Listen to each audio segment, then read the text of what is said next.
start with an overview. We're going to look at V words, very and very, versus and versus, and vice and vise. Then we have some W words, whale and whale, warranty and warranty, where and where, whether and whether, were and we're, that one's actually pretty important, while and while, whose and whose, who versus whom, everybody wants to know that one, and one versus won't versus want. Believe it or not, people actually do get those mixed up. And we will end with your and your, and I bet you didn't know that there were two ways to spell your. Well, that's because there are actually two words, single words, not contractions, that sound like your. They mean totally different things though, so we're going to cover them. And we'll end, as always, with some practice. All right, start with the V words. Very versus very. Very with the A means to change or alter. Just remember those A's, change and alter. Very means extremely, so there's the E's for you. I think the Edsel is a very well-made automobile, but your results may vary, may change on you. Versus versus versus. I actually just said that, didn't I? Well, we're going to explain it. Verses, V-E-R-S-E-S, means lines of poetry or sections of a song. You know, like first, second verse, same as the first, a little bit louder and a little bit worse. Well, that's the verse we mean. Versus, with a U, that kind of versus, means as compared to another choice or against. It's usually abbreviated VS, and you might have noticed that I really like to use it in these lessons. So, Percy Shelley wrote many verses in praise of nature. He was a poet, so we're probably talking about his poetry. One of the most important fights in the history of boxing was Joe Louis versus Maxim Schmeling. So the Louis-Schmeling fight was really important, so we describe it as Louis versus Schmeling. They're opposed, they're fighting, it's a boxing match. What do you want? So you use the U. All right, vice versus vise. A vice, with a C, is a bad habit or an immoral practice. A vice, also sometimes pronounced a vise, is a device used to hold an object firmly, especially in a carpentry shop.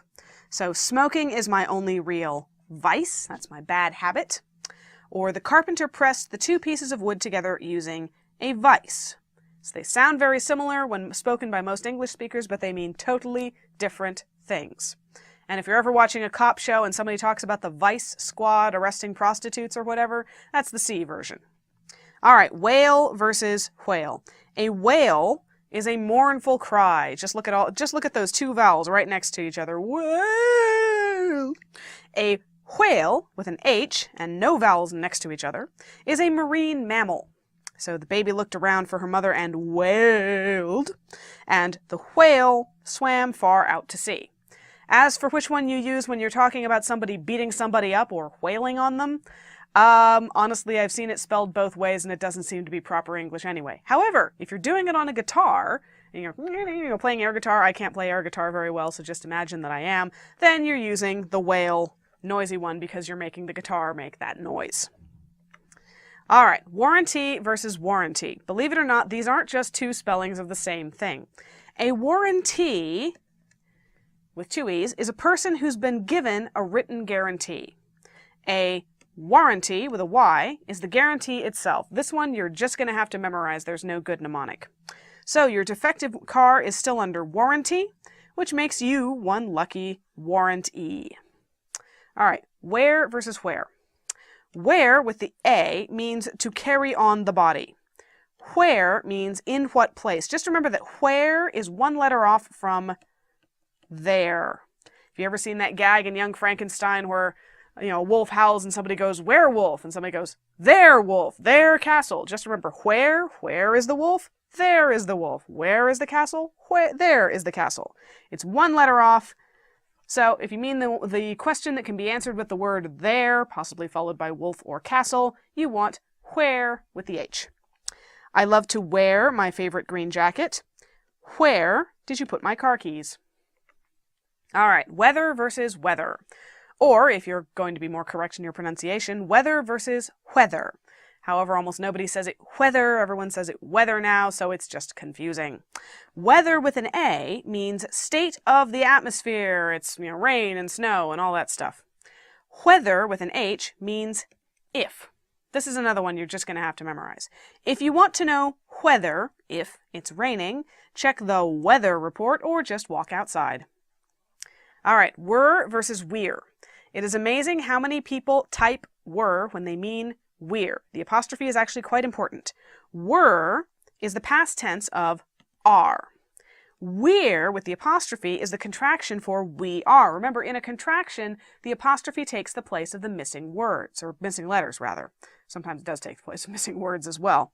Don't leave out that apostrophe if you mean we are. So, you were one of our closest friends in school. Presumably, we're not in school anymore, so you were our friend then.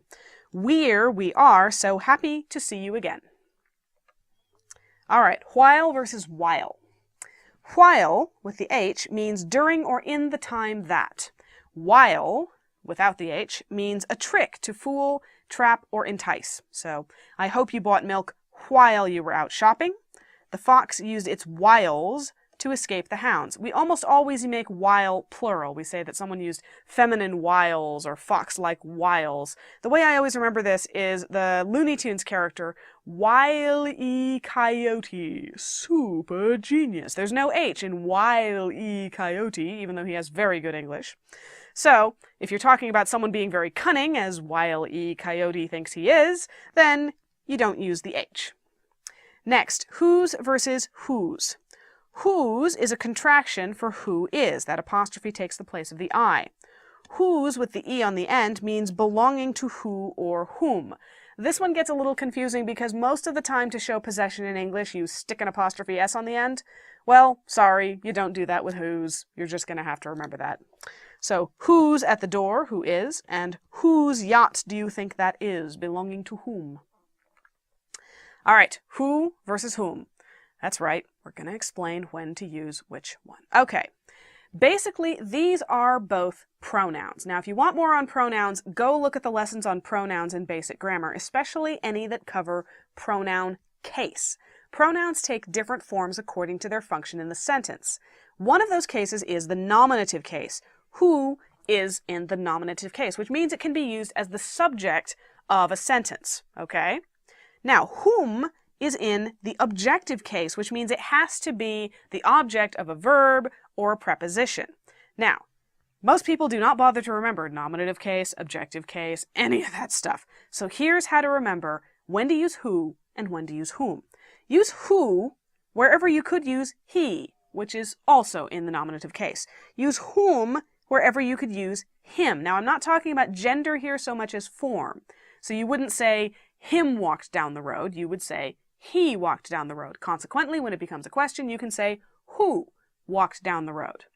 But if you pick up the phone and somebody's calling and you want to know the person that they want to talk to, then you say for whom are you calling? It's the object of the preposition for. You could just as easily say you are calling for him. So just remember, if it's the one that could end in M, him, for example, or them, then you use whom. If not, use who. So, who's calling, please? Who is calling? And for whom are you calling? Direct object, object of the preposition for. All right, next. Won, won't, and want. I'm ignoring the Korean unit of currency called the won because, frankly, anybody who's writing about Korean currency knows how to spell it. Won, W-O-N, is the past tense of the verb win.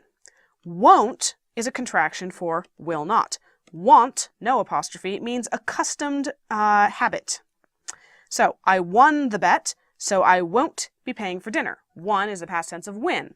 Right now I win, a few minutes ago I won. So I will not, won't, be paying for dinner. George is wont, he's accustomed to talk a lot when he's just come from a tennis match. Playing tennis is his want. So you see, it's used two different ways. It's used as an adjective, he is wont to do something, and it's used as a noun, this is his want. For some reason, we use exactly the same word, pronounced exactly the same way in both of those forms. Go argue with English. All right, your, and your. Pay very close attention, because I'm only going to explain this once, and I will chase you down if you get this wrong. Your, Y-O-R-E, means the long past, long, long ago, in days of yore. Your, with just the O-U-R, is the possessive form of you. It means belonging to you. Your, also pronounced your with the apostrophe, is a contraction for you are. So, never, ever, ever use the non-contraction form in place of the contraction. They don't mean the same thing. In fact, they mean gibberish when you use them incorrectly. So, this is an ancient song from days of yore, from long ago. Your dog, the dog belonging to you, is barking. What do you think you're doing? What do you think you are doing? If you're trying to remember when to use your without the apostrophe and when to use you are, just remember her. If you could say her dog is barking and it would work just as well, or their dog is barking and it would work just as well, then you want the version without the apostrophe.